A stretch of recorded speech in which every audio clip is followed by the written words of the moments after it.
अच्छा भाई, आज हम जो पेपर स्टार्ट कर रहे हैं that is IGCSE paper for variant 2 it is Feb March 2023।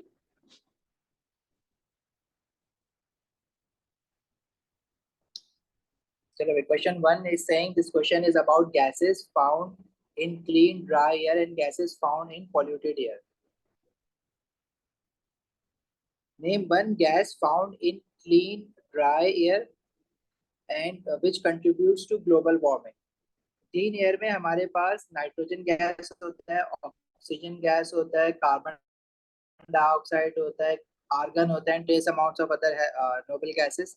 Carbon dioxide is a green house gas, तो कार्बन डाइऑक्साइड गैस जो है वो हमारी क्लीन एयर में भी होती है, जो कि एक ग्रीन हाउस गैस है which creates global warming. Next part is state the percentage of nitrogen in clean dry air which is 78%. Name a substance used to remove sulfur dioxide in flue gas desulfurization. तो flue gas desulfurization की in fact आपको equation भी याद रखनी है। इसमें we use calcium oxide to produce calcium silicate in order to remove sulphur dioxide. तो this is calcium oxide. इसमें लिखा हुआ है नेम द सब्सटेंस, तो आपने फॉर्मूला नहीं लिखना, उसका पूरा नाम लिखना है, calcium oxide. Then nitrogen dioxide is formed in car engines. Name the equipment in car exhaust used to remove nitrogen dioxide from car engines. तो हम लोग एग्जॉस्ट पे कैटालिटिक कन्वर्टर्स लगाते हैं टू रिमूव नाइट्रोजनस ऑक्साइड्स या nitrogen dioxides. तो the equipment which removes nitrogen dioxide from car exhaust is known as catalytic converter। ठीक है बेटा, पेपर हम Feb March 23 कर रहे हैं, paper 4 variant 2, it is IGCSE 0620। Next is saying all gases diffuse. Choose from the list the formula of the gas which diffuses most quickly. Draw a circle around your answer. अब होता क्या है कि rate of diffusion या speed of diffusion basically is inversely proportional to molecular mass. Molecular mass ज्यादा होगा तो speed of diffusion कम होगी, मॉलिक्यूलर मास कम होगा तो स्पीड ऑफ डिफ्यूजन ज्यादा होगी। तो इन सारी गैसेस में से जो लोवेस्ट मॉलिक्यूलर मास है वो मीथेन का है, जो 16 ग्राम आता है। तो जो फास्टेस्ट डिफ्यूज करेगा वो मीथेन होगा। और state one as adverse effect of carbon monoxide on human health. तो carbon monoxide is a toxic gas, ये याद रखना है आपको। Carbon dioxide is a reactant in photosynthesis. Name two products of the photosynthesis. तो photosynthesis की भी equation आपको याद रखनी है। फोटोसिंथेसिस में कार्बन डाइऑक्साइड और वाटर रिएक्ट करता है to produce glucose which is C6H12O6 and oxygen gas. Two products आपको नेम लिखना है ना, तो फॉर्मूला नहीं लिखना, ग्लूकोज एंड ऑक्सीजन, राइट।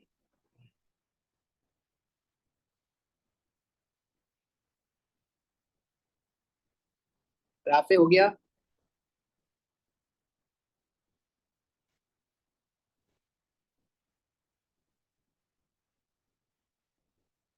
चलो नेक्स्ट आपके पास कह रहे हैं complete the dot and cross diagram in figure 1.1 for carbon dioxide. Carbon dioxide में carbon has 4 valence electrons and carbon makes 4 covalent bonds and oxygen makes 2 covalent bonds. तो each oxygen atom will make 2 covalent bond with the carbon atom. Oxygen के electron अगर आप dot से show कर रहे हो तो कार्बन के क्रॉस से शो कर देना। तो दो शेड पेड ऑफ इलेक्ट्रॉन, एक साइड पे लेफ्ट वाले पे, एक राइट वाले पे। कार्बन के वैलेंस शेल में सिर्फ 4 इलेक्ट्रॉन्स होते हैं, तो 4 के 4 बॉन्डिंग पे लग गए।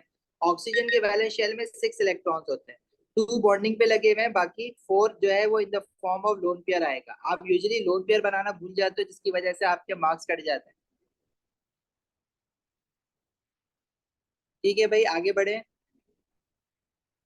नेक्स्ट हमारे पास क्वेश्चन में ये कह रहा है कि उजैर बेटा आपने कुछ बोला है, इसको एक्सेप्ट करना है या नहीं, बता दो।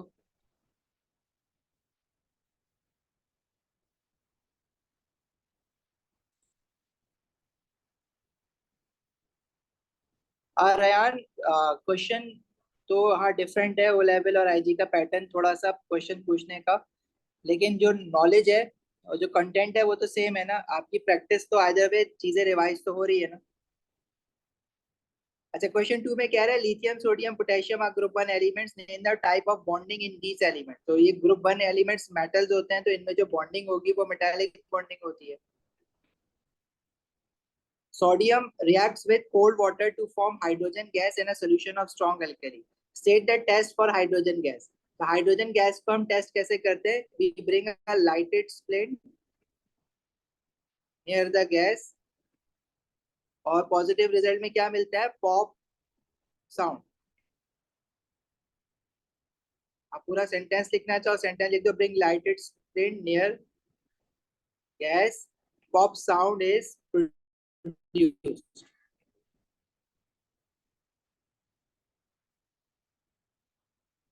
अच्छा जी, suggest the pH of a solution of strong alkali. तो स्ट्रॉन्ग एल्कली हमारे पास उसका पीएच जो होता है वो 7 से तो ऊपर होगा। अगर स्ट्रॉन्ग है तो आप इसमें कंफ्यूज नहीं होना। देखो अगर आपसे वो पूछता है कि वीक एसिड का पीएच बताओ या स्ट्रॉन्ग एसिड का पीएच बताओ, तो स्ट्रॉन्ग एसिड का पीएच देखो 1 लिख दो और स्ट्रॉन्ग एल्कली का पीएच मैक्सिमम वैल्यू लिख दो विच इज 14। वीक एसिड का पीएच जो है वो आप 3 से ऊपर कुछ भी लिख सकते हो, मतलब 4 से लेके 7 के बीच में कुछ भी लिख सकते हो, तो आप 6 लिख दो। और वीक एल्कली का जो पीएच होगा वो 7 से 11 के बीच में होता है, तो आप चाहो 8 लिख दो। अभी आपसे वो पूछ रहा है स्ट्रॉन्ग एल्कली का पीएच बताना है, तो आप 14 लिख दो। Name a substance which can be used to confirm the pH of a solution of a strong alkali. तो आप पीएच कैसे मेजर करते हो? यूनिवर्सल इंडिकेटर से। यूनिवर्सल इंडिकेटर जो है वो पीएच डिफरेंट पीएच पे डिफरेंट कलर, और by comparing with the colour charts we can measure the pH. Right the symbol equation for the reaction between sodium and water. Sodium जब water के साथ react करता है, तो ये हमने रिएक्शन ऑफ मेटल्स में रिएक्टिविटी सीरीज के साथ रिएक्शन देखा है।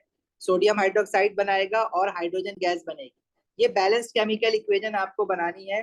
तो बैलेंस करने के लिए आपके पास 2 मोल्स वाटर जो है वो लेफ्ट हैंड साइड पे कम है, राइट हैंड साइड पे ज्यादा है। तो एक तरीका तो ये है कि मैं हाइड्रोजन के साथ हाफ लगा दूं, लेकिन फ्रैक्शन वाली बैलेंसिंग आपको यूजुअली मुश्किल लगती है। तो फिर आप क्या करोगे? सोडियम वाटर और सोडियम हाइड्रोक्साइड के साथ आपको 2 2 लगाना पड़ेगा। बेटर है कि ये आप जो है याद कर ले इक्वेशन। अच्छा, इसमें देखो एक मार्क आपका इक्वेशन के रिएक्टेंट और प्रोडक्ट लिखने का होता है, एक मार्क आपकी बैलेंसिंग करने का होता है, और एक मार्क इसमें इसने स्टेट सिंबल्स लिखने का बोला हुआ है, तो आपने स्टेट सिंबल्स भी लिखना है, एक मार्क इसका भी है। अब सोडियम मेटल है तो वो सॉलिड फॉर्म में होगा, वाटर की स्टेट लिक्विड होती है। सोडियम हाइड्रोक्साइड एल्कलीज और एसिड्स जो होते हैं वो सारे एक्वस फॉर्म में होते हैं ना, और हाइड्रोजन गैस फॉर्म में बनेगा। क्लियर है भाई? आगे बढ़े। नेक्स्ट कह रहा है lithium has 2 naturally occurring types of atoms, one with the mass number 6 and one with the mass number 7। ये इनके एटॉमिक मासेस है, क्योंकि दोनों एटम अगर लिथियम के हैं तो एटॉमिक नंबर तो सेम होगा ना। जैसे लिथियम का एटॉमिक नंबर 3 होता है तो दोनों का 3 होगा। Set the name given to the atoms of the same element with different number of nucleons। atoms of the same element with same atomic number but different number of nucleons वो क्या कहलाते हैं? आइसोटोप्स। राइट। वाटर बेटा liquid होता है, water में कोई चीज डिसॉल्व होती है तो वो सोल्यूशन एक्वस होता है। राइट। प्रोटॉन न्यूट्रॉन्स और इलेक्ट्रॉन्स निकाल लोगे, एटॉमिक नंबर पीरियोडिक टेबल से देखोगे, दोनों लिथियम में एटम और आयन में नंबर ऑफ प्रोटॉन्स तो सेम रहेंगे। नंबर ऑफ न्यूट्रॉन्स कैसे निकालोगे? Nucleon number minus atomic number, 6 minus 3 और 7 माइनस 3 4। इलेक्ट्रॉन्स जो होंगे लिथियम एटम में, जितने प्रोटॉन्स है उतने इलेक्ट्रॉन्स होंगे, लेकिन लिथियम आयन ने एक पॉजिटिव चार्ज है, मतलब एक इलेक्ट्रॉन उसने लूज किया हुआ है, तो उसके इलेक्ट्रॉन्स कितने होंगे? 2।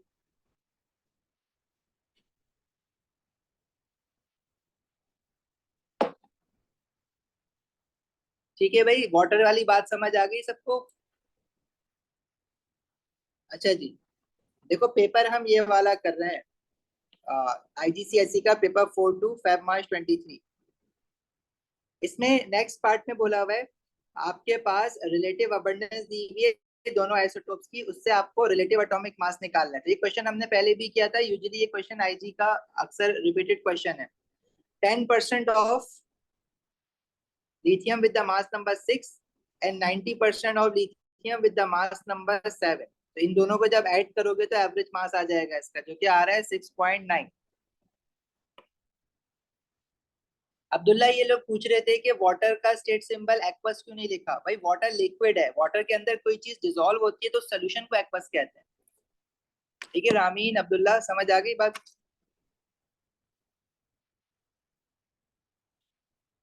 आगे बढ़े। Okay, potassium oxide is an ionic compound. Figure 2.1 show the electronic configuration of the ions in potassium oxide. Show the charges on the ions. अब पोटेशियम जब आयन बनाएगा तो पोटेशियम के पास जो नंबर ऑफ इलेक्ट्रॉन्स होते हैं वो 19 होते हैं. इलेक्ट्रॉनिक कॉन्फ़िगरेशन 2,8,1 होती है. तो अपने जब वैलेंस शेल के वो इलेक्ट्रॉन लूज कर देगा पोटेशियम तो उसके पास सिर्फ 3 शेल्स रह जाएंगे ना. समझ आई बात. तो आपको जब पोटेशियम आयन बनाना है तो उस पर चार्ज +1 आएगा, लेकिन इसमें आपको एक शेल और बनाना पड़ेगा क्योंकि एक शेल कम है इसमें. और उसमें कितने इलेक्ट्रॉन्स होंगे? 8 इलेक्ट्रॉन्स होंगे. इसके बाद एक और शेल था पोटेशियम एटम में जिसमें 1 इलेक्ट्रॉन था, लेकिन वो इलेक्ट्रॉन लूज हो चुका हुआ है, जब तो पोटेशियम आयन बना है आयनिक बॉन्डिंग करने के लिए. Oxygen on the other hand, oxygen के पास एटॉमिक नंबर 8 होता है. उसके अपने इलेक्ट्रॉन्स होते हैं 2,6. फर्स्ट शेल में 2 इलेक्ट्रॉन्स होते हैं, सेकंड शेल में 6 इलेक्ट्रॉन्स होते हैं. ऑक्सीजन जो है वो 2 इलेक्ट्रॉन गेन करेगा फ्रॉम पोटेशियम आयन, राइट. तो ऐसे 2 पोटेशियम एटम लगेंगे क्योंकि each potassium atom will lose 1 electron. so there will be total of 2 potassium atom will be losing 2 electron, जो कि एक ऑक्सीजन गेन कर लेगा. तो उन्होंने एक पोटेशियम लेफ्ट पे बनाया हुआ है, एक पोटेशियम राइट पे बनाया हुआ है. तो जो राइट पे पोटेशियम है उसको भी आपने उसमें एक शेल बना के उसके भी इलेक्ट्रॉन्स आउटर शेल के दिखाने हैं, उस पर भी +1 चार्ज आएगा और ऑक्सीजन पे -2 चार्ज आएगा. चार्ज को बेसिकली यूजुअली हम लोग ना नंबर पहले लिखते हैं, साइन बाद में लिखते हैं. और +1 -1 में आपने सिर्फ पॉजिटिव और नेगेटिव लगा के भी छोड़ दोगे, 1 लिखने की जरूरत नहीं होती है. Yes, because potassium ion has 3 shells. Potassium atom has 4 shells. When it loses 1 electron, तो एक शेल खत्म होगा तो 3 शेल तो अभी भी रह जाएंगे ना. तो उसने इनकम्प्लीट डायग्राम बनाई हुई है, वो हमें कंप्लीट करनी थी. -2 भी लिख दोगे तो कोई गलत नहीं करेगा, चल जाता है वो.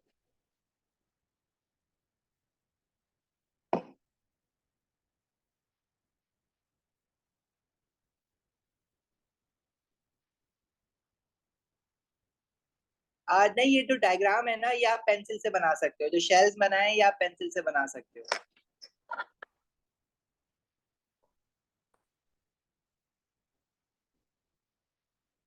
चलो भाई next. Haber process is used to manufacture ammonia. State the main source of each gas in the Haber process. Haber process में हमारे पास 2 तरह की गैस यूज होती है. नाइट्रोजन गैस जो कि हम एयर में से निकालते हैं, और हाइड्रोजन गैस जो कि हम क्रैकिंग ऑफ पेट्रोलियम या क्रूड ऑयल, ठीक है. और एयर में से नाइट्रोजन गैस ऐसे जैसे सोर्स पूछी हुई थी, कैसे निकालते हैं वो नहीं पूछा हुआ था, तो आपसे पेट्रोलियम और एयर लिख सकते हो यहाँ पे. Otherwise fractional distillation of air करना पड़ता है हमें. आगे उसने इक्वेशन दी हुई है हेबर प्रोसेस की. इंथैल्पी चेंज दिया हुआ है, उसका इंथैल्पी चेंज का साइन नेगेटिव है, मतलब ये एक्सोथर्मिक रिएक्शन है फॉरवर्ड डायरेक्शन में. State what is meant by the symbol del H. तो del H is enthalpy change.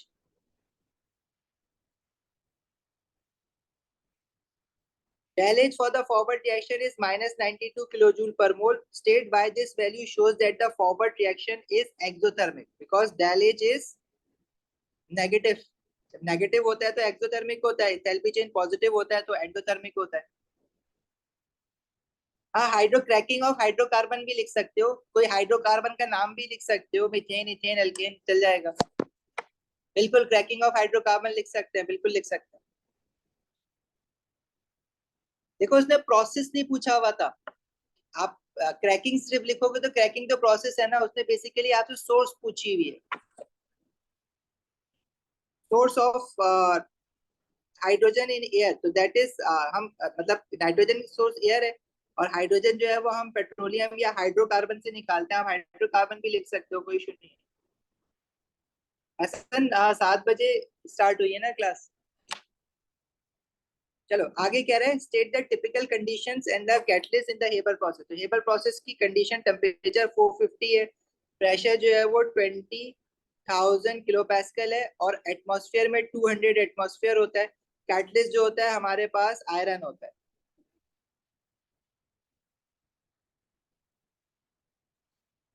आगे कह रहा है complete table 3.1 to show the effect if any when the typical condition in the Haber process are change. Temperature increase करोगे तो rate of reaction हमेशा increase होता है टेम्परेचर इंक्रीज करने से, और डिक्रीज करने से डिक्रीज हो जाएगा. सिमिलरली प्रेशर इंक्रीज करोगे क्योंकि गैशियस रिएक्टेंट है तो रेट ऑफ रिएक्शन इंक्रीज होगा, और डिक्रीज करोगे तो रेट ऑफ रिएक्शन डिक्रीज होगा। पोजीशन ऑफ इक्विलिब्रियम जो है ना वो आपका effect on the concentration of ammonia at equilibrium ammonia product side पर है। तो क्योंकि फॉरवर्ड रिएक्शन एक्सोथर्मिक है, और हम ये चीज बहुत बार अब तक देख चुके हैं कि अगर हमारे पास फॉरवर्ड रिएक्शन एंडोथर्मिक होता है तो टेम्परेचर बढ़ाने से position of equilibrium right hand side पे शिफ्ट होता है और कम करने से लेफ्ट हैंड साइड पे शिफ्ट होता है। सिमिलरली एक्सोथर्मिक रिएक्शन में टेम्परेचर बढ़ाने से पोजीशन ऑफ इक्विलिब्रियम लेफ्ट पे जाता है और कम करने से राइट पे जाता है। क्योंकि फॉरवर्ड रिएक्शन एक्सोथर्मिक है तो increasing temperature will shift the position of equilibrium towards left hand side. जब लेफ्ट हैंड साइड पे पोजीशन ऑफ इक्विलिब्रियम जाएगी तो अमोनिया जो है वो तो कम हो जाएगा ना, तो टेम्परेचर इंक्रीज करने से effect on the concentration of ammonia will decrease. Pressure decrease करने से, देखो प्रेशर का इफेक्ट देखने के लिए आपको number of moles of gases देखने होते हैं। अब number of moles of gases left hand side पे हेबर प्रोसेस में 4 मोल है और राइट हैंड साइड पे 2 मोल है, राइट। तो जब आप प्रेशर इंक्रीज करोगे तो इसमें position of equilibrium right hand side पे शिफ्ट होगा, और प्रेशर डिक्रीज करोगे तो लेफ्ट हैंड साइड पे शिफ्ट होगा। अभी वो कह रहा है सेकंड रो में प्रेशर डिक्रीज करा है, तो प्रेशर डिक्रीज करने से पोजीशन ऑफ इक्विलिब्रियम लेफ्ट पे शिफ्ट होगा, तो कंसंट्रेशन ऑफ प्रोडक्ट जो कि अमोनिया है वो डिक्रीज हो जाएगी। और कैटलिस्ट डालने से रेट ऑफ रिएक्शन इंक्रीज होता है, नहीं डालोगे तो डिक्रीज होगा। कैटलिस्ट डालने या ना डालने से पोजीशन ऑफ इक्विलिब्रियम पे कोई फर्क नहीं पड़ता, तो कंसंट्रेशन ऑफ प्रोडक्ट पे या कंसंट्रेशन ऑफ रिएक्टेंट पे कोई फर्क नहीं पड़ेगा। वेनेडियम 5 ऑक्साइड कांटेक्ट प्रोसेस में लिया था जब हमने सल्फर डाइऑक्साइड और ऑक्सीजन को रिएक्ट करवाया था। ये अक्सर आप लोग कंफ्यूज कर देते हो, कांटेक्ट प्रोसेस की जो रिएक्शन कंडीशंस है ना वो भी ऑलमोस्ट सिमिलर होती हैं, बस कांटेक्ट प्रोसेस में हमारे पास जो टेम्परेचर होता है वो सेम होता है 450 डिग्री सेल्सियस, लेकिन जो प्रेशर होता है वो 2 एटमॉस्फेयर होता है। जैसे यहाँ पे प्रेशर जो है वो आपका क्या कहते हैं 200 एटमॉस्फेयर है, यहाँ पे 2 एटमॉस्फेयर होता है, या 200 किलो पैस्कल भी याद कर लो इसको किलो पैस्कल में। और इसमें जो कैटलिस्ट होता है वो वेनेडियम 5 ऑक्साइड होता है।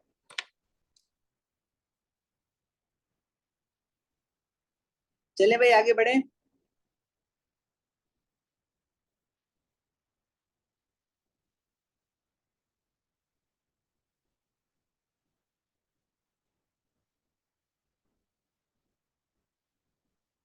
Okay,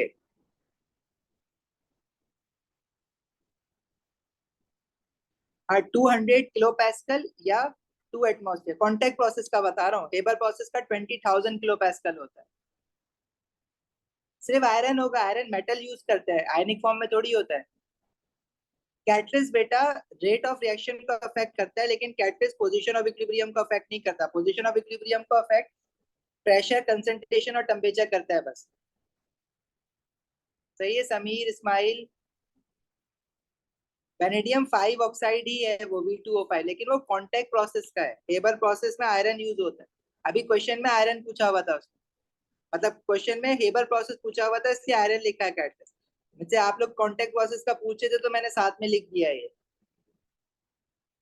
Explain in terms of collision theory why increasing the temperature increases the rate of a reaction. I think ये वाला क्वेश्चन तो हमने बहुत बार कर लिया है, लिख भी लिया है बहुत बार। Increasing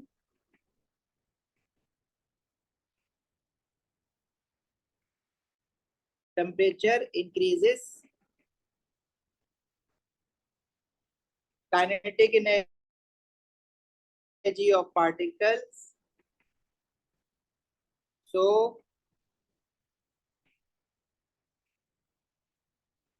more particles have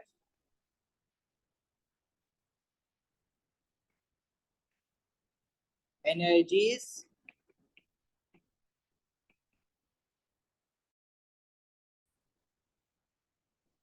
greater than activation energy, hence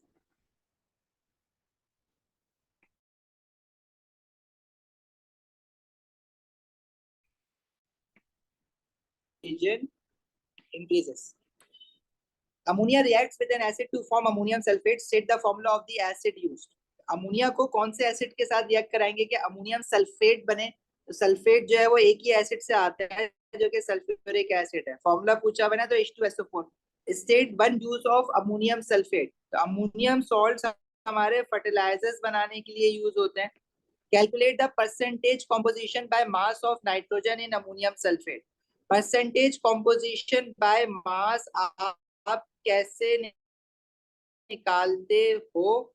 nitrogen, इसमें we have 2 nitrogen in the formula, atomic mass of nitrogen is 14, then divided by the molecular mass of the whole formula। 4 hydrogen है, 2 nitrogen है, sulphur 1 है, oxygen 4 है, multiply by 100%। बताओगे कितना आ रहा है ये? समीर बिल्कुल सही है बेटा आंसर, 21.2%। आगे बढ़े।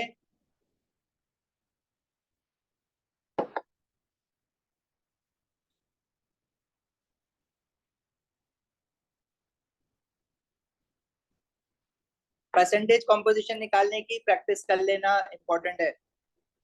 क्वेश्चन 4 में he saying copper is element 29 in the periodic table। Brass contains copper, name other metal in brass। brass जो है the alloy of copper and zinc।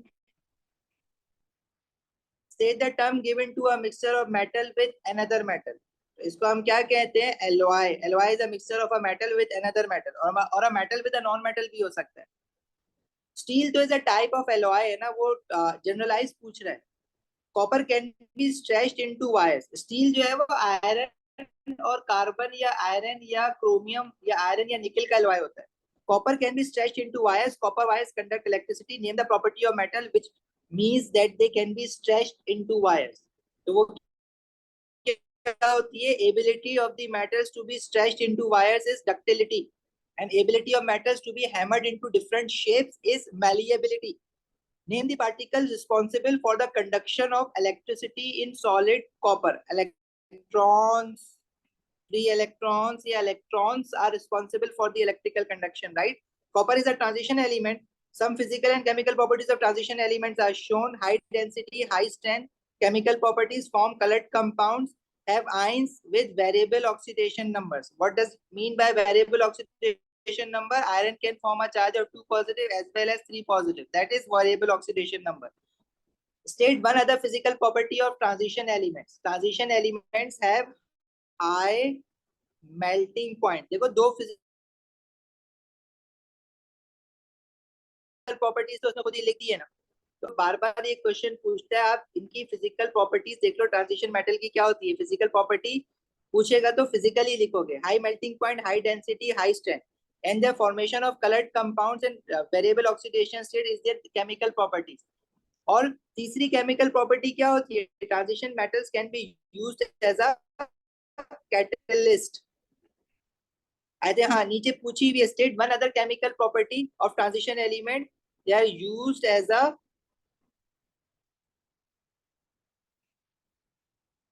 Catalyst. Aluminium में लेयर्स ऑफ इलेक्ट्रॉन नहीं होते, sea of delocalised electrons होते हैं। Metal positive ion of aluminium surrounded by sea of electrons या delocalised electron. Other metals की physical properties देखो, बाकी group 1 के मेटल्स की पूछते हैं, वो लो मेल्टिंग पॉइंट होता है, उनकी लो डेंसिटी होती है और वो सॉफ्ट होते हैं, स्ट्रेंथ ज्यादा नहीं होती है उनकी।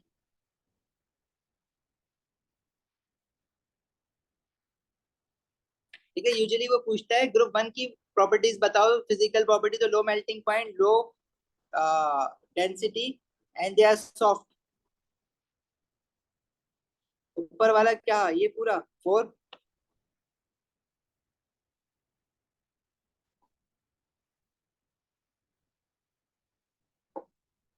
आगे बढ़े।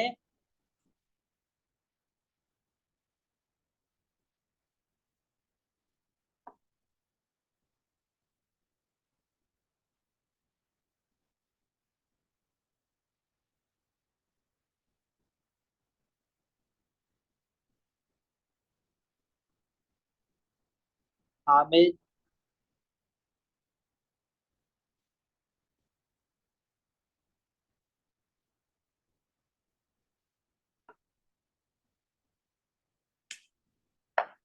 Okay.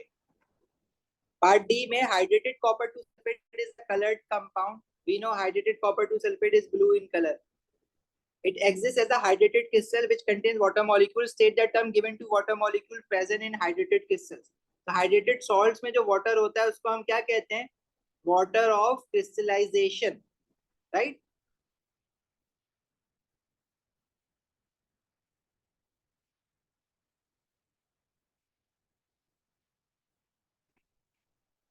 Next is saying state the color of the hydrated copper 2 sulfate crystal that is blue in color. और इसका formula क्या होता है?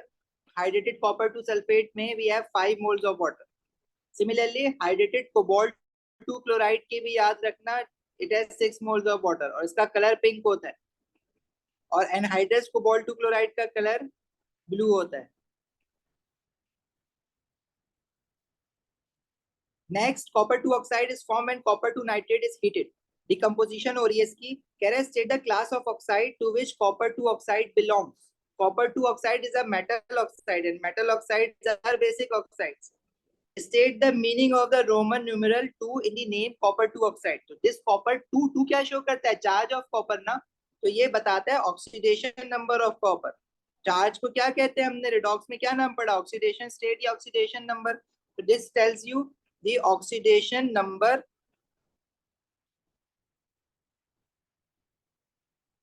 of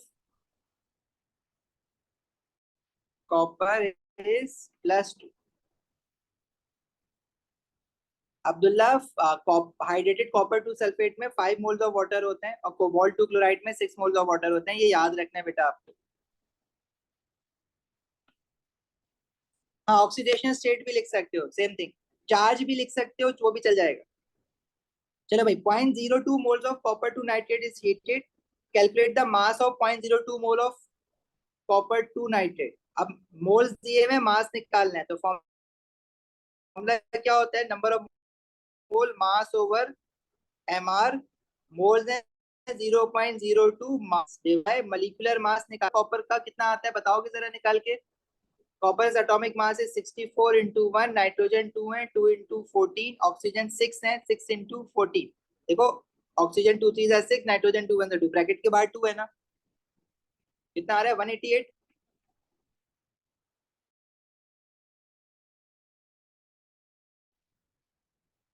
कितने मोल मास बन रहा है? 3.76 ग्राम्स. ऐसा कुछ पूछ रहे हो आप?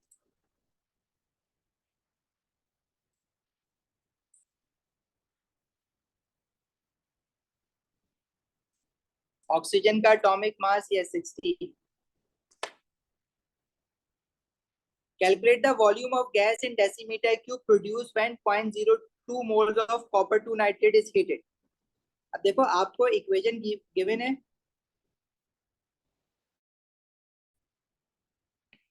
अब इस इक्वेशन में जब कॉपर 2 नाइट्रेट को हम हीट कर रहे हैं तो प्रोडक्ट में we are getting 2 gases, nitrogen dioxide and oxygen. अब इक्वेशन के हिसाब से when we are heating 2 mole of copper 2 nitrate, तो मोल्स ऑफ नाइट्रोजन डाइऑक्साइड और ऑक्सीजन कितना बन रहा है? 5 मोल ऑफ ऑक्सीजन. टोटल मिला दो उनको, क्योंकि गैसेस के केस में मोल्स इक्वल हो तो वॉल्यूम इक्वल होता है. गैसेस के केस में हम लोग मोल्स को ऐड कर सकते हैं. ठीक है. अब अगर 0.02 मोल ऑफ कॉपर 2 नाइट्रेट हमारे पास है तो वो कितने मोल्स ऑफ गैस बनाएगा? ये moles oxygen plus nitrogen dioxide दोनों के बने. ये जो एक्स आएगा ये भी इन दोनों के मोल्स होंगे ना. एक्स की वैल्यू क्या हो जाएगी? क्रॉस मल्टीप्लाई कर दो उसको.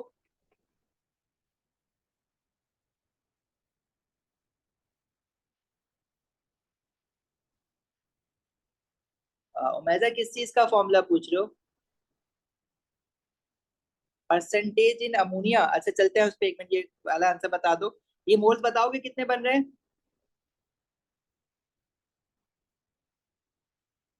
0.02 into 5 divided by 2, 0.05 मोल्स. अब मोल्स आ गए. दोनों गैसेस के मिला के उनका वॉल्यूम कैसे निकालोगे? 1 mole of any gas occupies a volume of 24 decimetre cube. अभी मोल्स आ रहे हैं 0.05, तो इसका वॉल्यूम कितना होगा? 24 इंटू 0.05 इज 1.2 डेसीमीटर क्यूब।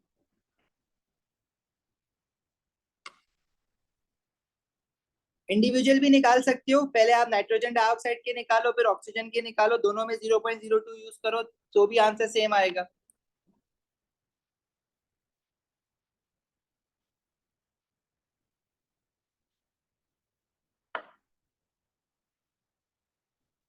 ठीक है,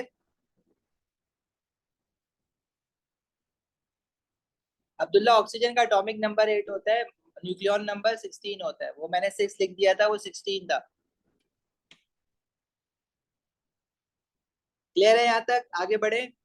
अच्छा उमेजा, आप percentage by mass of nitrogen इसका जो फॉर्मूला पूछ रहे हो ना, अगर मुझे नाइट्रोजन की एलिमेंट की परसेंटेज निकालनी है ना इस फॉर्मूला में, तो मैं न्यूमरेटर में नाइट्रोजन का मास रखूंगा, डिनोमिनेटर में पूरा मोलिकुलर मास रखूंगा उस फॉर्मूले का।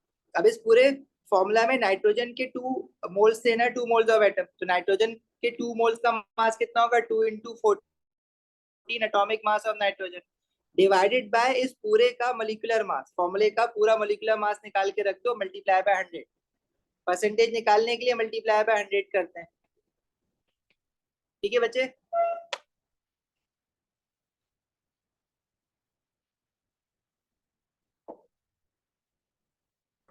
आगे बढ़े।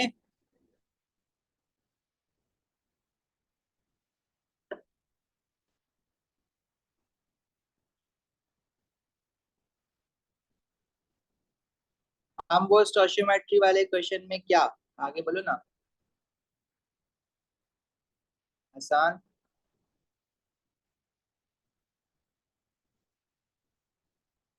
अगर एक ही,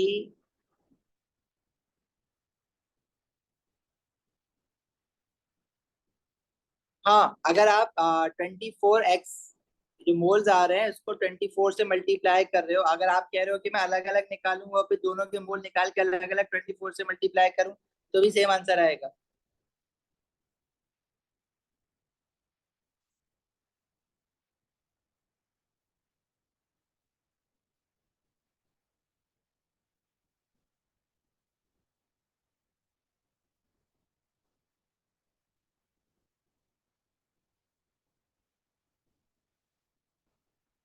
अदील बेटा कहाँ फंसे हो ये बताओ।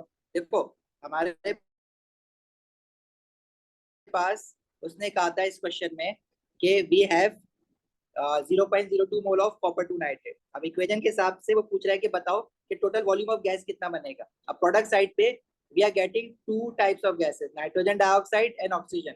अब 2 mole of copper two nitrate से 4 मोल ऑफ नाइट्रोजन डाइऑक्साइड बन रहा है और 1 मोल ऑक्सीजन बन रहा है। तो हमने कहा कि इन दोनों को अलग अलग सॉल्व करने के बजाय हम डायरेक्टली एक साथ ही सॉल्व कर लेते हैं, मतलब 2 मोल कॉपर टू नाइट्रेट से जो टोटल मोल्स ऑफ गैस बन रहा है ना प्रोडक्ट में, वो 4 + 1 5 मोल ऑफ गैस बन रहा है। तो 0.02 mole of copper two nitrate से कितने मोल्स ऑफ गैस बनेगा, पहले हमने ये निकाला। पहले बताओ यहाँ तक क्लियर हो गई ये बात। उसके बाद जो हमारे पास मोल्स आए ना टोटल गैस के, वो आ रहे हैं कितने मोल्स आ रहे थे भाई, 0.05 मोल। अब 0.05 मोल आ रहे हैं गैस के, लेकिन उसने हमसे क्या पूछा हुआ है, वॉल्यूम पूछा हुआ है। तो किसी भी गैस के मोल्स को वॉल्यूम में कैसे कन्वर्ट करते हैं, मल्टीप्लाई बाय 24 कर देते हैं ना, 24 dm³ क्योंकि 1 mole of any gas occupies a volume of 24 decimetre cube. तो 0.05 mole of gas will occupy a volume of 0.05 into 24। तो हमारे पास ये जो वॉल्यूम आ गया वो 1.2 डेसीमीटर क्यूब आ गया। अगर यही वॉल्यूम सेंटीमीटर क्यूब में पूछा होता तो मैं मल्टीप्लाई बाय 1000 कर देता इसको। क्लियर है बेटा, आगे बढ़े।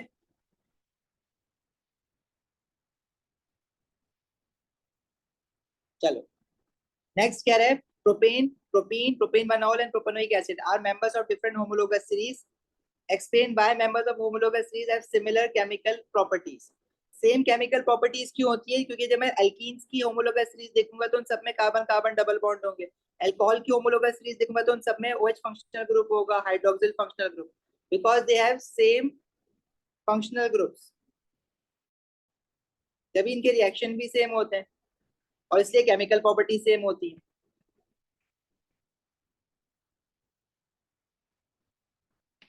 Name the homologous series to which propanoic acid belongs. तो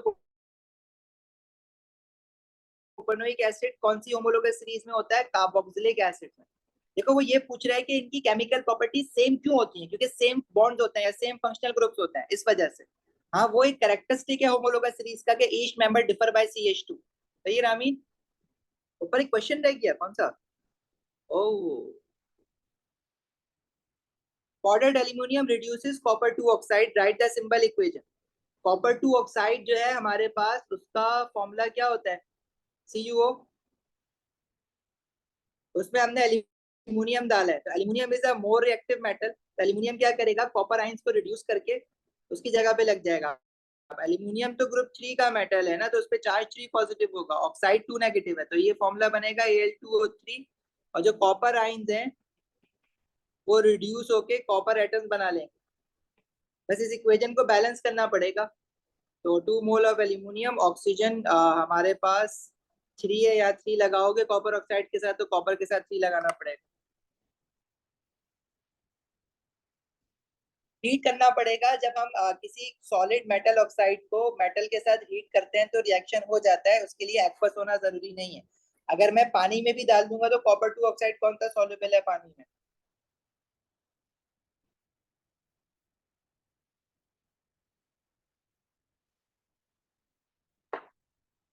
ठीक है। स्टेट सिंबल्स मांगे हुए नहीं है, लेकिन अगर स्टेट सिंबल मांगता है तो ये सबके सब सॉलिड है। ठीक है, ये एक्सट्रैक्शन ऑफ मेटल है। More reactive metal has reduce a less reactive metal ion. जब 3 मार्क्स का होगा तो equation, balancing plus state symbol तीनों लिखने होते हैं। और जब स्टेट सिंबल लिखने होते हैं ना, तो वो क्वेश्चन में कहता है specifically right the state symbols.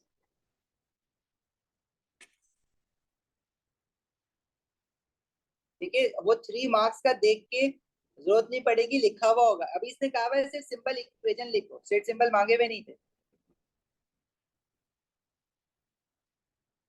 देखो हसन, आपके पास कॉपर 2 ऑक्साइड में जो कॉपर है वो आयनिक फॉर्म में है ना, कॉपर 2 पॉजिटिव चार्ज होगा उस पे। और उसमें आपने एल्यूमिनियम मेटल डाला है, तो हमें ये पता है कि एल्यूमिनियम मोर रिएक्टिव मेटल है, जो कि लेस रिएक्टिव मेटल आयन को रिड्यूस करेगा और उसकी जगह पे लग जाएगा। तो ये हमने पढ़ा हुआ है, और इसने क्वेश्चन में बोल भी दिया है कि एल्यूमिनियम रिड्यूसेस कॉपर 2 ऑक्साइड। आपने कॉपर 2 ऑक्साइड की रिडक्शन की एक और इक्वेशन पढ़ी हुई है मेटल में। कॉपर 2 ऑक्साइड को जब हाइड्रोजन गैस के साथ हीट कराते हैं तो भी कॉपर बनता है और साथ में वाटर बनता है, ये भी याद रखना।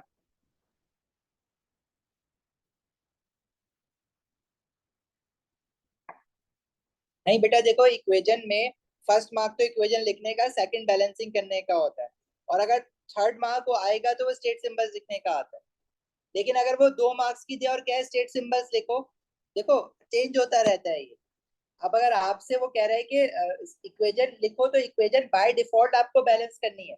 अगर वो आपसे 2 मार्क की इक्वेशन दे रहा है और कह रहा है कि राइट द इक्वेशन, इसका मतलब है कि आपने इक्वेशन लिखनी भी है, बैलेंस भी करनी है।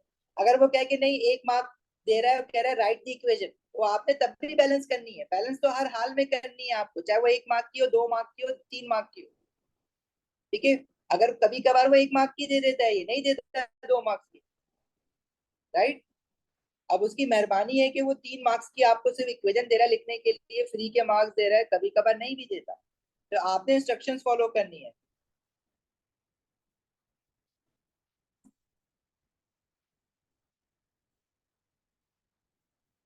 ठीक हो गया। अच्छा, क्लास में जो अभी लेट आया है बेटा, क्लास रिकॉर्डेड, इसका लेक्चर अपलोड हो जाएगा। IGCSE का पेपर कर रहे हैं, फेब मार्च 23, पेपर 4 वेरिएंट 2। नहीं, 5 मार्क्स की क्यों चलेगा एक? चलो। Yes, only group 1 metal oxides are water soluble. All other group metal oxides are water insoluble. State the general formula of the homologous series to which propanoic acid belongs। तो propanoic acid acid है, और carboxylic acid का general formula आपने क्या पढ़ा है? CnH2n+1COOH। Propane 1 all as an unbranched isomer, name this isomer। Unbranched मतलब 3 carbon state chain, propanol मतलब 3 कार्बन एटम्स, राइट। और प्रोपेनॉल का फॉर्मूला बनाओगे तो अल्कोहल का जनरल फॉर्मूला होता है CnH2n+1 OH। एन की जगह पे जब 3 रखोगे तो ये हो जाएगा C3, 2 3 6 OH। एक प्रोपेनॉल एक प्रोपेन 1 ऑल पढ़ा है हमने आइसोमर, जब OH जो है वो फर्स्ट कार्बन पे लगा हुआ होता है, और एक हमने प्रोपेन 2 ऑल पढ़ा है जिसमें OH जो है वो सेकंड कार्बन पे लगा हुआ होता है। मतलब जो हमें उसने अभी बनाने के लिए कहा है ना, वो प्रोपेन 1 ऑल का आइसोमर बनाने के लिए कहा है, मतलब प्रोपेन 2 ऑल बनाना है। अच्छा, इसने उसमें कहा हुआ है कि डिस्प्लेट फॉर्मूला बनाना है, तो डिस्प्लेट फॉर्मूला में you have to show all the bonds between all the atoms. तो ऑक्सीजन और हाइड्रोजन जो है ना OH का, उसका भी बॉन्ड शो करना है। अगर ये बॉन्ड आप शो नहीं करोगे तो आपके मार्क्स कट जाएंगे। तो ऑक्सीजन और हाइड्रोजन के बीच में भी you have to show one single bond between oxygen and hydrogen. और इस आइसोमर का नाम क्या हो जाएगा, क्योंकि इसमें OH सेकंड कार्बन पे लगा हुआ है, तो इसको हमने क्या पढ़ा है, this is propane 2 all.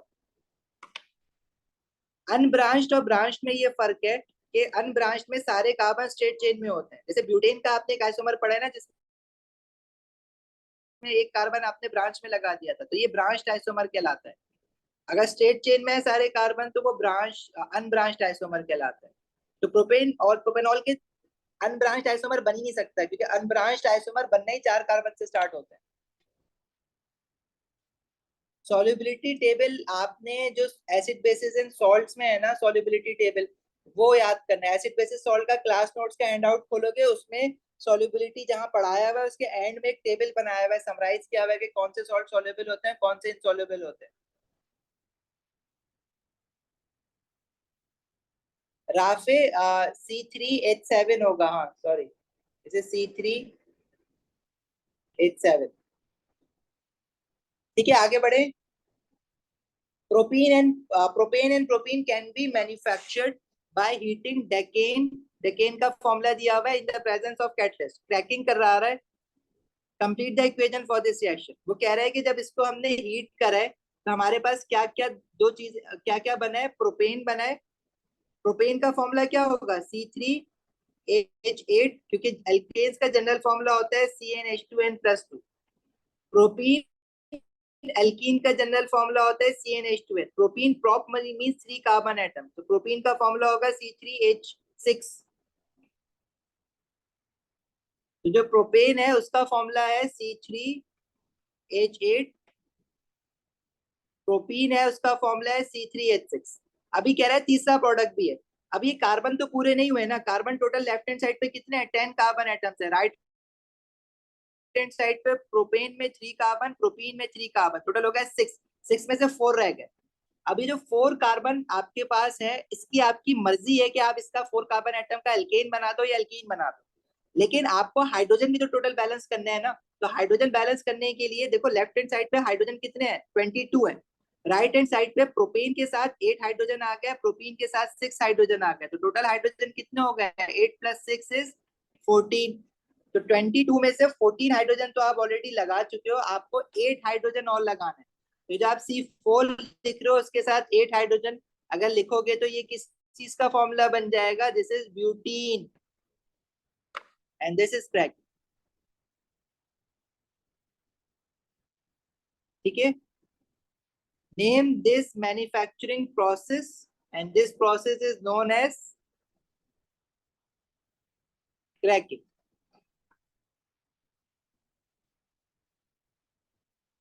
Saifai A part कौन सा, ए पार्ट ई पे है अभी हम।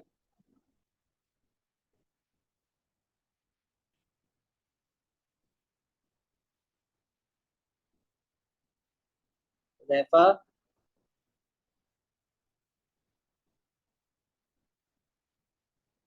ए पार्ट में क्या हुआ बच्चे, the members of homologous series have same chemical property. देखो जितने भी अल्केन्स हैं उन सबके सारे एक जैसे केमिकल रिएक्शन होते हैं, और जितने भी अल्कीन्स हैं उनके भी सारे केमिकल रिएक्शन सेम होते हैं। राइट, क्यों सेम होते हैं, क्योंकि उनमें जो फंक्शनल ग्रुप होते हैं, जो उनके जो बॉन्ड होते हैं वो सेम होते हैं। कार्बन अल्कीन में सब में कार्बन कार्बन डबल बॉन्ड होगा। जितने भी अल्कोहल हैं उनमें हाइड्रोक्सिल फंक्शनल ग्रुप होगा। जितने भी कार्बोक्सिलिक एसिड है उनमें कार्बोक्सिलिक फंक्शनल ग्रुप होगा। तो इनकी केमिकल प्रॉपर्टीज या केमिकल रिएक्शन सेम होने की वजह क्या है, इनके फंक्शनल ग्रुप जो कि सेम है सब में। एल्केन में सारे कार्बन कार्बन सिंगल बॉन्ड है तो वो सारे एक जैसे रिएक्शन करेंगे। एल्कीन में सारे कार्बन कार्बन डबल बॉन्ड है तो वो सारे एक जैसे रिएक्शन करेंगे। ठीक है,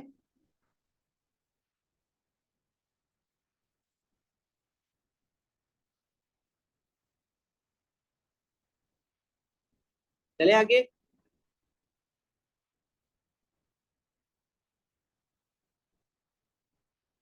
चलो, फंक्शनल ग्रुप मींस जो जिससे आप आइडेंटिफाई कर सको कि वो ऑर्गेनिक कंपाउंड कौन सी फैमिली से बिलोंग कर रहा है।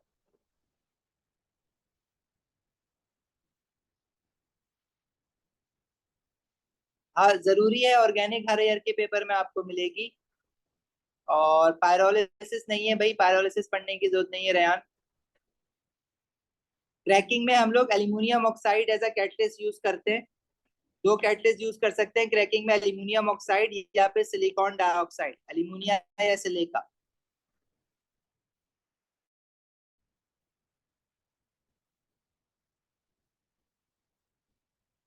ठीक है हुजैफा, बात समझ आ गई या फंक्शनल ग्रुप वाली?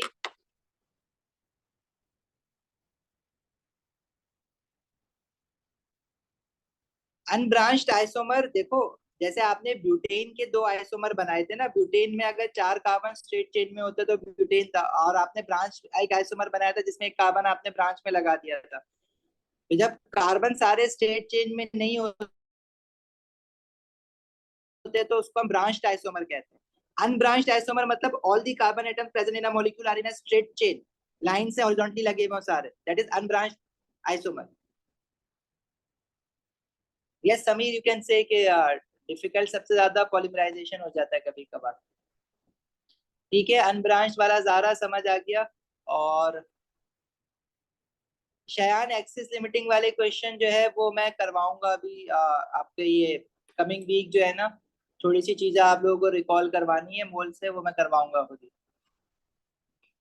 आगे बढ़े।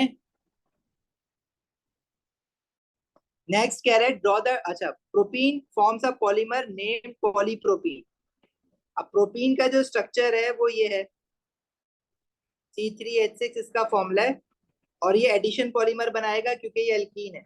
तो जब हमने एडिशन पॉलीमर बनाया था तो एडिशन पॉलीमर बनाने के लिए हमने देखा था कि there should not be any atoms और group of atoms on the right and left hand side of the double bonded carbon atom.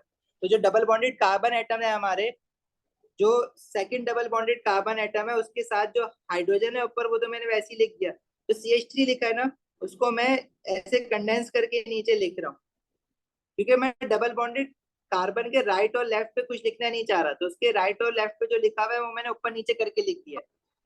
अब ऐसे अगर वो कह रहा है कि मोनोमर जब ज्वाइन होंगे तो शो 3 रिपीट यूनिट्स, मतलब मुझे ऐसे 3 मोनोमर्स के साथ जो है वो पॉलीमर बनाना है। तो पहले आप हमेशा ये काम ऐसे करना कि पेंसिल से जो है ना मोनोमर्स बना देना प्रोटीन के, इस तरह से अरेंज करके। उसके बाद जो कार्बन कार्बन डबल बॉन्ड है ना, कार्बन कार्बन डबल बॉन्ड को मिटा दो, और फिर जो आपके एडजेसेंट मॉलिक्यूल्स के कार्बन है उनके बॉन्ड आपस में ज्वाइन कर दो। ये डबल बॉन्ड बने हुए ना, ये डबल बॉन्ड खत्म होंगे, और जो डबल बॉन्डेड कार्बन की एक एक वैलेंसी फ्री हुई है तो वो बराबर वाले कार्बन के साथ बॉन्ड बना लेंगे, और लास्ट वाले कार्बन में ऐसे बॉन्ड एक्सटेंड कर देना, इसको हम कहते हैं कंटिन्यूटी बॉन्ड्स। ठीक हो गया। 3 रिपीट यूनिट्स कहा हुआ था तो उससे मैंने 3 बनाया, वरना यही काम मैं एक बना के भी शो कर सकता था, पॉलीमर समझ आ जाता हमें। लेकिन उसने कहा हुआ है we have to show 3 repeat units, मतलब 3 मोनोमर मुझे बनाना है। एन इसमें नहीं लगेगा, एन तब लगता है जब हम एक मोनोमर बनाते हैं।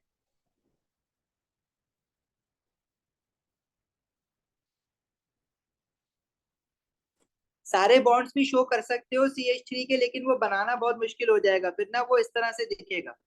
कर सकते हो तो सही से अगर बना लोगे तो हाँ बिल्कुल कर सकते हो, गलत वो भी नहीं होगा। अगर इस तरह से करना चाह रहे हो तो ये भी सही है। नहीं रटना नहीं इसको, क्योंकि ये मोनोमर चेंज करता रहता है ना, फायदा नहीं है रटने का। तो ऐसा मोनोमर दे देगा जो कभी देखा ही नहीं होगा आपने। हाँ रिपीटेड, जहां भी आप एंड करोगे ना रिपीट यूनिट बनाना, तो वहां पे कंटिन्यूटी बॉन्ड जरूरी होते हैं। Say the type of polymerization when propene forms polypropene, alkene से जो पॉलीमर बनता है उसको हम कहते हैं एडिशन पॉलीमर।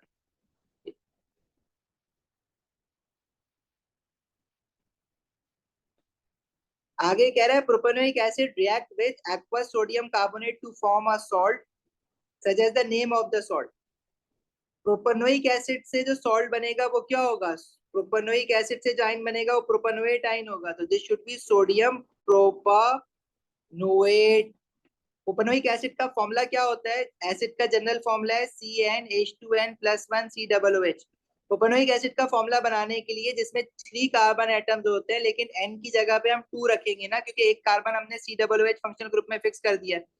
तो प्रोपेनोइक एसिड का फॉर्मूला बनेगा C2H5COOH, और जब वो रिएक्ट करेगा सोडियम कार्बोनेट के साथ Na2CO3, तो कार्बोक्सिलिक एसिड का जो हाइड्रोजन है बस वो हट जाएगा और सोडियम उसकी जगह पे आके लग जाएगा। तो जो सोडियम प्रोपेनोएट का फॉर्मूला होगा वो ये होगा C2H5COO, और जहां से हाइड्रोजन हटा है वहां पे सोडियम लग जाएगा। ये फॉर्मूला आप सोडियम प्रोपेनोएट का उसने नहीं मांगा हुआ है, सिर्फ प्रोपेनोएट आयन का मांगा हुआ है। अगर सोडियम प्रोपेनोएट मांगता तो फिर मैं सोडियम भी लिखता, अभी प्रोपेनोएट आयन बोला हुआ है। लेकिन अगर सोडियम प्रोपेनोएट का फॉर्मूला मांगेगा तो फिर हम ये लिखेंगे C2H5COO और साथ में Na लगा देंगे, जैसे सोडियम प्रोपेनोएट, और ऊपर जो हमने फॉर्मूला लिखा है दैट इज प्रोपेनोएट आयन। हाँ देखो, जब पॉलीमर बनता है तो कार्बन कार्बन डबल बॉन्ड तो ब्रेक होगा ना।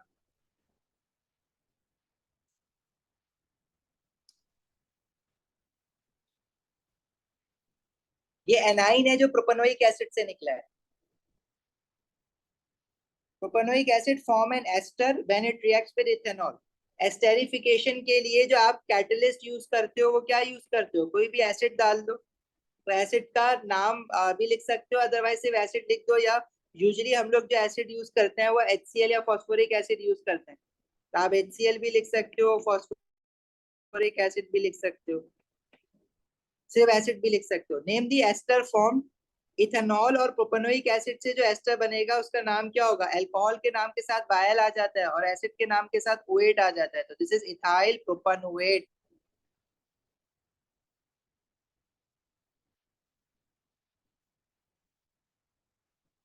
अब्दुल्ला, प्रोपेनोइक एसिड का फॉर्मूला क्या है? C2H5COOH, right? अगर मैं इसको पानी में डालूंगा या ये आयनाइज होगा किसी वजह से, तो कौन सा हाइड्रोजन निकल के H पॉजिटिव निकलता है, तो बाकी का जो पूरा पीछे वाला पार्ट होता है उसमें नेगेटिव चार्ज आ जाता है। आ गया याद?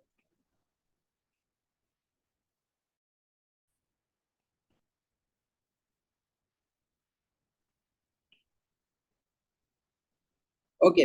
अच्छा, अभी वो हमसे कह रहा है कि एस्टर बनाना है प्रोपेनोइक एसिड और अल्कोहल का, और उसमें आपको डिस्प्लेट फॉर्मूला बनाना है, मतलब सारे बॉन्ड शो करने हैं। जो अल्कोहल है वो इथेनॉल है, जो एसिड है वो प्रोपेनोइक एसिड है। तो पहले ये पेंसिल से बना लेना, उसके बाद मिटा के आप, अगर आपको प्रैक्टिस करनी है इसकी, अगर आप डायरेक्टली बना सकते हो तो असल में होगा क्या कि कार्बोक्सिलिक का अगर OH हट रहा है तो अल्कोहल का ये छटेगा, वाटर निकलेगा इसमें से, और जो कार्बोक्सिलिक का कार्बन है वो अल्कोहल के ऑक्सीजन के साथ बॉन्ड बनाएगा। तो जो हमारे पास जो फाइनल स्ट्रक्चर हमें बनाना है ना, एक्चुअली वो ये बनाना है।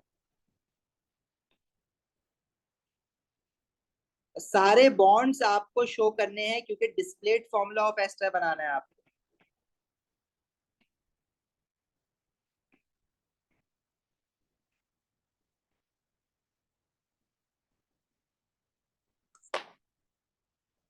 प्रोपाइल का स्ट्रक्चर नहीं, प्रोपेनॉल के स्ट्रक्चर से आप जोड़ोगे ना, प्रोपाइल खुद ही बन जाएगा। प्रोपाइल अलग से नहीं बनाना है। नहीं नहीं, डिस्प्लेट फॉर्मूला में जो एस्टर का फॉर्म डिस्प्लेट फॉर्मूला है वो बनाना है। वाटर तो निकल गया ना उसमें से, वाटर को शो नहीं करना, वो केमिकल इक्वेशन थोड़ी ना मांग रहा है।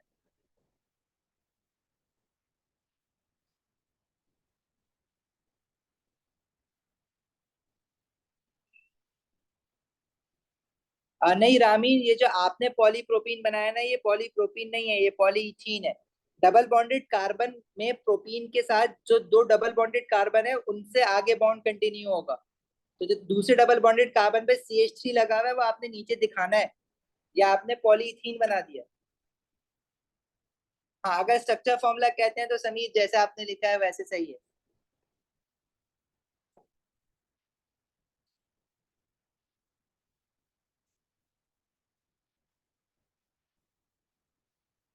ठीक है, तो डिस्प्लेड फॉर्मूला में वाटर इंक्लूड नहीं करना है।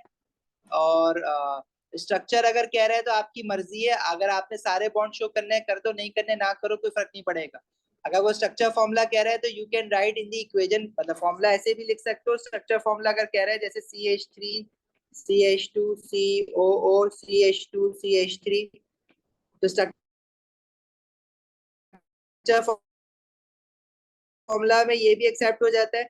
बॉन्ड शो ना करो, जैसे आप इसमें ये लिख सकते हो CH3 CH2, ester bond show कर दिया अलग अलग, बाकी नहीं करे, तो स्ट्रक्चर में सब एक्सेप्टेबल है। लेकिन अगर डिस्प्लेड कहेगा तो सारे बॉन्ड शो करने हैं आपको।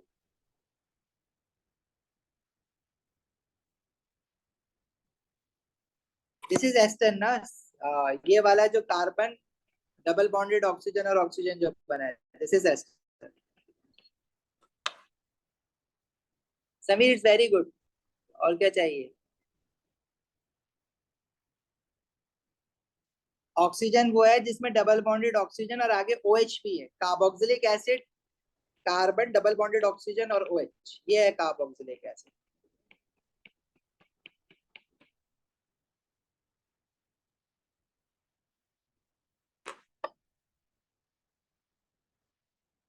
शब्बीर अल्कोहल से, CH3 से OH जो है वो आप अल्कोहल से निकालना चाहो अल्कोहल से निकाल सकते हो, कार्बोक्सिलिक एसिड से निकालना चाहो कार्बोक्सिलिक एसिड से निकाल सकते हो। इन एनी केस एक ही स्ट्रक्चर बनेगा। अगर आप अल्कोहल का OH निकाल दो, कार्बोक्सिलिक का हाइड्रोजन निकाल दो तो भी सेम बनेगा। एंड अगर कार्बोक्सिलिक का OH और अल्कोहल का H निकाल दो तो भी सेम बनेगा। एसिड का, देखो एस्टर में तो एसिड नहीं रहा ना। एसिड का जो ये लेफ्ट वाला पार्ट था COO से पहले वाला, ये सारा पार्ट एसिड से आ रहा था, और आगे वाला पार्ट सारा अल्कोहल से आ रहा था। नहीं नहीं नहीं नहीं नहीं, अल्कोहल के CH3 से H नहीं निकाल सकते, आपने OH का ही H निकालना है। फंक्शनल ग्रुप कर रहा होता है रिएक्शन। ठीक है, चलो नेक्स्ट क्लास में एक ओ लेवल का पेपर होगा, और फिर उसके नेक्स्ट क्लास हम संडे को रखेंगे या सैटरडे को भी रख सकते हैं। उसमें हम ATP करेंगे।